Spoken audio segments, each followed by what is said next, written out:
Genesis 49. Then Jacob called for his sons and said, "Gather round so I can tell you what will happen to you in days to come. Assemble and listen, sons of Jacob. Listen to your father Israel. Reuben, you are my firstborn, my might, the first sign of my strength, excelling in honor, excelling in power, turbulent as the waters.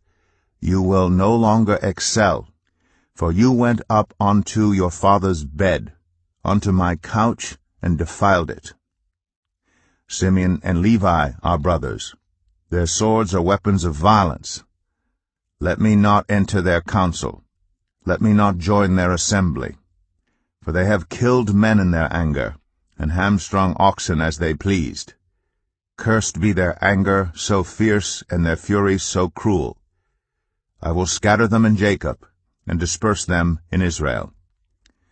Judah, your brothers will praise you. Your hand will be on the neck of your enemies. Your father's sons will bow down to you.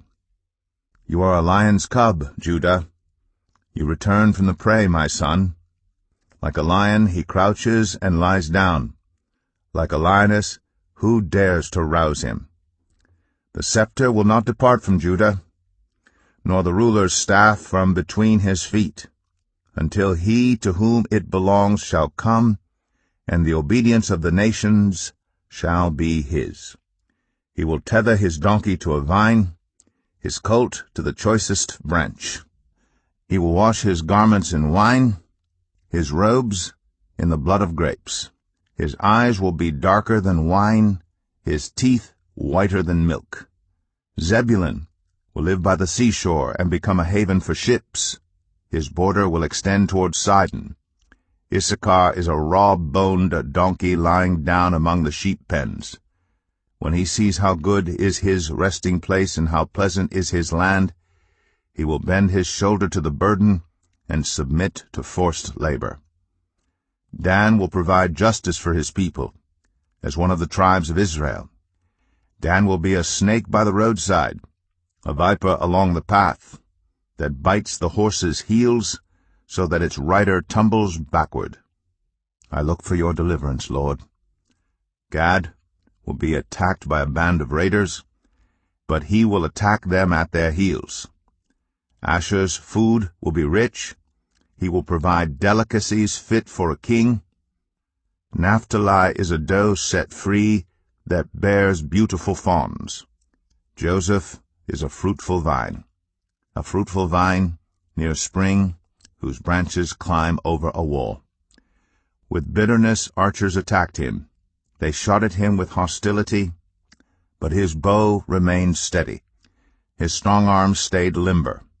Because of the hand of the mighty one of Jacob, because of the shepherd, the rock of Israel, because of your father's God who helps you, because of the Almighty who blesses you, with blessings of the skies above, blessings of the deep springs below, blessings of the breast and womb.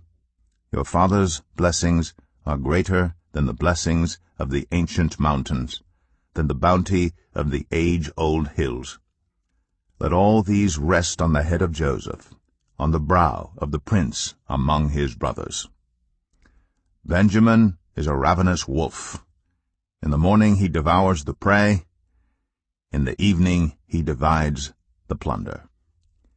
All these are the 12 tribes of Israel, and this is what their father said to them when he blessed them, giving each the blessing appropriate to him. Then he gave them these instructions. I am about to be gathered to my people.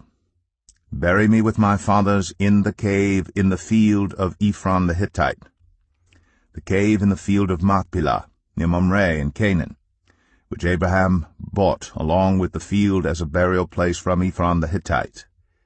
There Abraham and his wife Sarah were buried. There Isaac and his wife Rebekah were buried. And there I buried Leah. The field and the cave in it were bought from the Hittites. When Jacob had finished giving instructions to his sons, he drew his feet up into the bed, breathed his last, and was gathered to his people.